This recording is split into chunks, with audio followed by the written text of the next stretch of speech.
Some of those cuts on the larger chunks of the structure, called candlesticks, were made by ironworkers during the removal operations. But cut columns were noticed on the very evening of September 11, far before the removal operations had started. This is the first day in the pile. Actually, it was on the 11th. It was 8 o'clock at night, and we had a hunt for iron workers. But meanwhile, there was tons and tons of beams that were cut, with no acetylene to be had, nor iron workers to do the work. It's just physically not possible to cut that much steel in that amount of time, especially with no one to operate the equipment. It just didn't add up.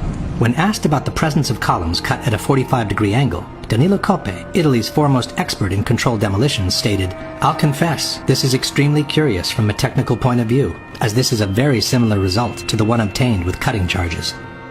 Once the smoke had settled and the recovery work commenced, more evidence pointing at controlled demolitions started to emerge. One example are the supporting columns cut at a 45-degree angle that were noticed sticking out of the ground.